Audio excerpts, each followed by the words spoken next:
There are hard levels in Geometry Dash, and then there are levels that weren't meant to be beaten. Death Corridor was one of them. It wasn't just a level, it was a challenge to the very idea of what was possible in the game. At a time when players were still exploring limits, it didn't just push boundaries, it ignored them entirely. And years later, creators would attempt to make it possible. Not just achievable, but still terrifying. This is the story of Death Corridor. Its origins, its impact, its remakes, and the legendary Iced Cave version that changed everything.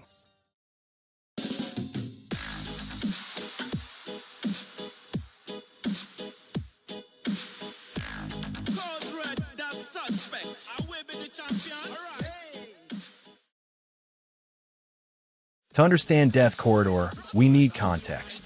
In the early days of Geometry Dash, difficulty had rules.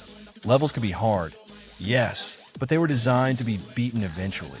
There were patterns, checkpoints, and a rhythm that players could learn. Then came impossible levels. Death Corridor was among the first to enter this territory. It wasn't designed for fairness. It wasn't built for completion. It was an experiment in pushing limits. The core of the level? Wave sections, tight, relentless, and merciless. Sections where a single pixel mistake meant starting over. Players at the time didn't have the skill or practice to survive it. Yet the level was more than just challenge. It was a statement. It asked, what if a level didn't have to be beatable? What if it just existed to test skill and patience in their purest forms? Creators loved it, players were terrified, and the idea of the impossible level was born. The reaction to Death Corridor was immediate. Forums lit up. Players shared attempts, videos, and theories. No one could beat it, but that wasn't the point. Watching someone survive, even a tiny portion, was like witnessing a miracle. It inspired others to push harder.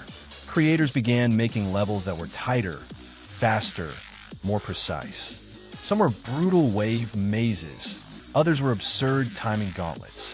For the community, Death Corridor became a benchmark. Not for beating, but for understanding the skill ceiling of the game. And it wasn't just fun. It taught players patience, control, and the value of studying patterns. Even failures became lessons. The impossible was no longer just an idea. It was a challenge to rise to. Here's the remarkable part. Players got better. Wave control improved, reaction time sharpened, and precision became second nature. What once felt like an unscalable wall slowly turned into something players could approach. Communities emerged to share tips, strategies, and training methods. Speedrunning techniques were developed. Tiny frame-perfect inputs became the difference between failure and success. Over time, the impossible started to feel possible. This evolution wasn't overnight. It took years of practice, dedication, and a growing understanding of the game's mechanics. But slowly, the legend of Death Corridor began to feel like a challenge within reach. As players caught up, creators started revisiting impossible levels. Death Corridor remakes appeared. Some were attempts at perfection, others tried to slightly adjust difficulty. Each one reflected the community's growing skill. Some versions were still brutal, unforgiving walls of waves and tiny platforms. Others were criticized for being too easy or losing the original's essence. But the trend was clear. The community didn't just want to beat Death Corridor. They wanted to understand it, preserve its legacy, and create something playable that still felt impossible. And then came Iced Cave. Unlike earlier remakes, Iced Cave didn't just replicate the level. He reimagined it. The goal? Maintain the identity of Death Corridor while designing for the modern skill level. Every wave section retained the original's tension. Every sequence felt punishing.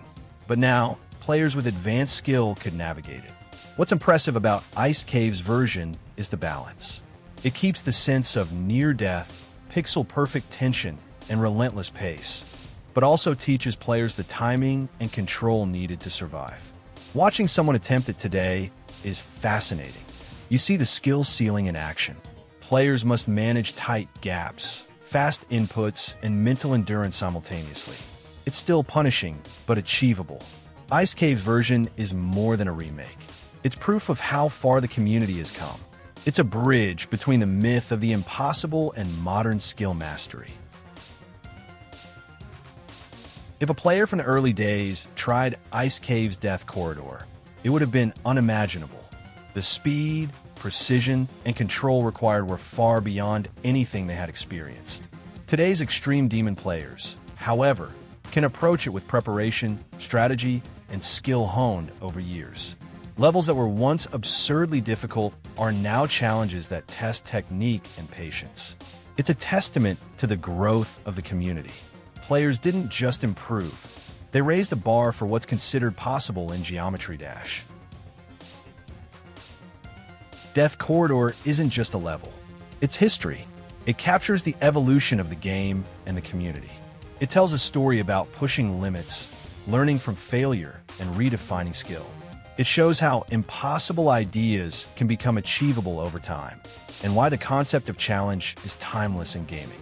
From myth to modern legend, Death Corridor represents both the past and the present. And it's proof that in Geometry Dash, limits are never permanent. Death Corridor started as something that wasn't meant to be beaten, a legend of skill, timing, and precision.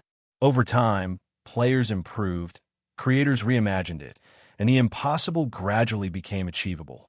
In that journey, from myth to reality, tells the story of the game itself and the community that made it legendary.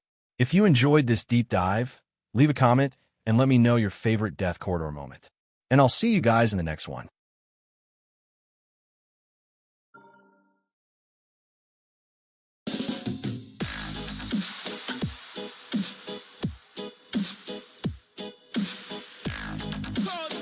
Suspect. I will be the champion. All right. Hey. Trouble like that. Lose your mind. Put it dance out. Wasting time. Wasting time. Cold wet. Cold fire. Man, when to do your mind. To do your mind. To do your mind. Cold wet. Cold wet. Cold wet. Cold wet. Trouble like that. Lose your mind. Put it dance out. Wasting time. Wasting time. Cold wet.